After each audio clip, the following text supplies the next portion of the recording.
Synthetic DNA is here, and you won't believe what it can do.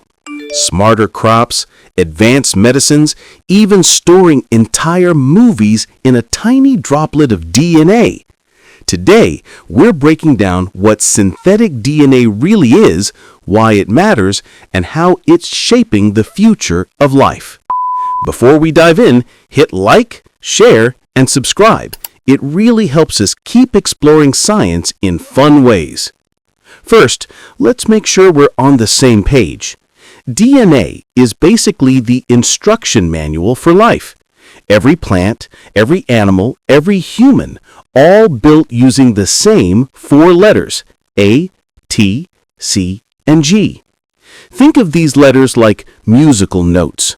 Rearrange the notes, change the rhythm, or tweak the tune, and suddenly you have a completely different song. That's how DNA works. Tiny changes can create new traits, appearances, or abilities. So, what is synthetic DNA? It's DNA that humans design or build in a lab instead of copying it from nature. Scientists can write new instructions, experiment with ideas nature hasn't tried, and design biological tools with incredible precision. Why does this matter? Let's look at a few examples. First, plants. Researchers are designing DNA to help crops survive heat, drought, or poor soil. With climate change threatening agriculture, these innovations could make a real difference. Second, medicine.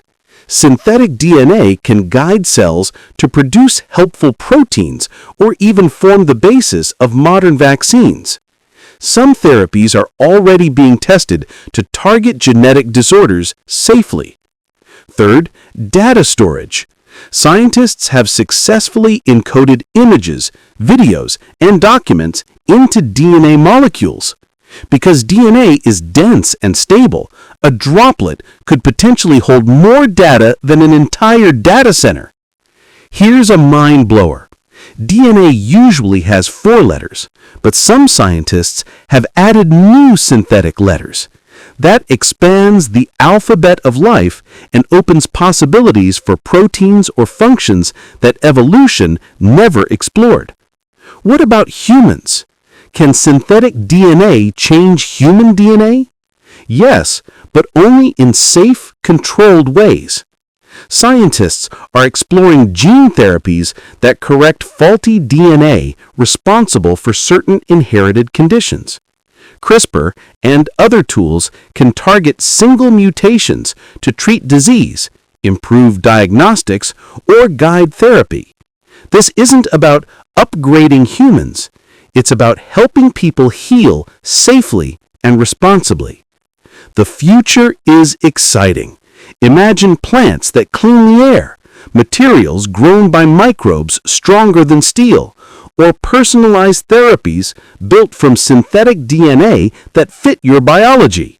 Synthetic DNA isn't replacing nature, it's helping nature work smarter.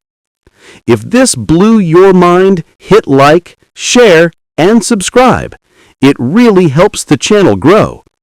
And tell me in the comments, which part of synthetic DNA surprised you the most? I can't wait to read your thoughts.